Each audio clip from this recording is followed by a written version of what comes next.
ಅಷ್ಟೇ ಸರ್. ಯಾರಾದ್ರೂ ಬರ್ತಾರೆ, ದುಡ್ಡು ಕೊಡು ಅಂತಾರೆ, ಹೆದರಿಸ್ತಾರೆ. ಅದ್ ಹೇಗೆ ಸಾಧ್ಯ? ಬರ್ತಾರಯ್ಯ. ಯಾರು ಬರಕ್ ಸಾಧ್ಯ? ಬರ್ತಾರೆ ಸಾರ್. ಯಾರು ಬರ್ತಾರೆ? ನಾನೇ ಬರ್ತೀನಿ, ದುಡ್ಡು ಕೊಡು ಅಂತ ನಾನೇ ಕೇಳ್ತೀನಿ. ಯಾಕೊಂಥರ ಮಾತಾಡ್ತಾ ಇದ್ದೀರಲ್ಲ?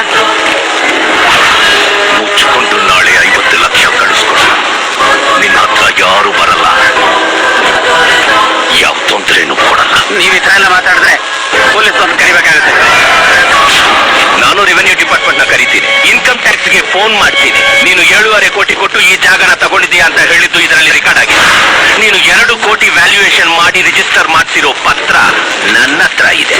ಇದು ರೆವೆನ್ಯೂ ಡಿಪಾರ್ಟ್ಮೆಂಟ್ ಗೆ ಕೊಟ್ರೆ ಏನಾಗುತ್ತೆ ಗೊತ್ತಾ? 5.5 ಕೋಟಿ ಸ್ಟಾಂಪ್ ಪೇಪರ್ ಫ್ರಾಡ್ ಮಾಡ್ದ ಅಂತ ಎಲ್ಲ ಪೇಪರ್ ನಲ್ಲಿ, ನ್ಯೂಸ್ ಚಾನಲ್ಸ್ ನಲ್ಲಿ ನ್ಯೂಸ್ ಮಾಡಿಸ್ಬೇಕು. 20% ಫೈನ್ ಕಟ್ಟೋದಲ್ದೆ ಮುಚ್ಕೊಂಡು ಜೈಲ್ನಲ್ಲಿ ಕೂತ್ಕೋಬೇಕಾಗುತ್ತೆ. ಇದಲ್ದೆ ಮನೆ ಮುಂದ್ಗಡೆ 2 ಡೆಡ್ ಬಾಡಿ ಬಿದ್ದಿರುತ್ತೆ.